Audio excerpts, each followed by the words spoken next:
Ito yung taong hindi lang basta kaibigan, hindi lang basta nakakasama sa galaan, hindi lang basta katropa o kabarkada, kasi ito yung taong maiintindihan ka na para bang magkadugo kayong dalawa.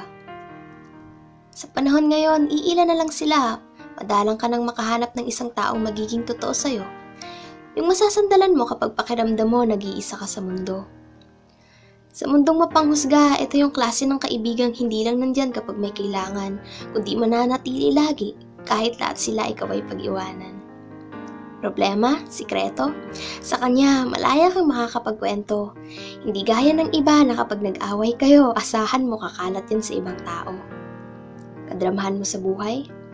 Siya lagi ang nandyan para ikaw ay damayan, kasabay ng mga payo niyang dulot ay kabutihan.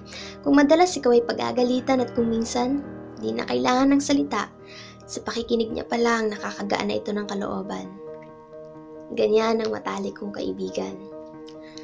Tandaan mo pa ba, nung araw na una kitang nilapitan, tinanong agad ko anong iyong pangalan, yung akala mo ang sungit ko, pero kabaliktaran pala ito ng inaasahan mo. Siyempre, hindi na umabot ng linggo, kasi unang araw pa lang magkasundo na agad tayo, hindi ko nga rin alam kung paano, siguro talagang komportable lang tayo sa isa't isa. Tandaan mo pa ba, nung ako'y nakaupo lang sa tabi mag-isa, alam mo bang ang saya ko nung lumapit ka, hanggang sa lagi mo na akong sinasamahan kahit di ka nahihiyain pa.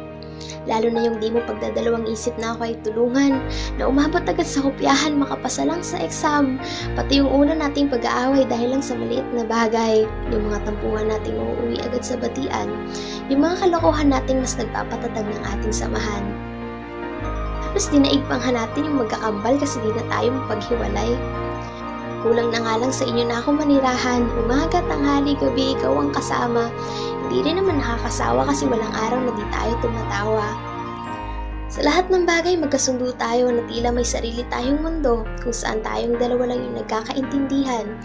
Yung wala tayong pakialam sa iba basta ang alam natin, tayo'y masaya. Di ko man ito laging sinasabi sa'yo, pero lubos akong nagpapasalamat dahil nagkakilala tayo at pinatunayan mong hindi lahat ng tao pare-pareho. Na sa mundong abusado, pwede pa rin pala akong magtiwala ng buo. Dumating man yung araw na kailangan ko na magpaalam, ngunit makakaasa kang lahat ng ating pinagsamahan ay nakaukit sa aking puso at isipan. Mga alaalang lagi kong babalikan, dahil hindi ka lang basta kaibigan, kung hindi isang kapatid na hindi ko makakalimutan.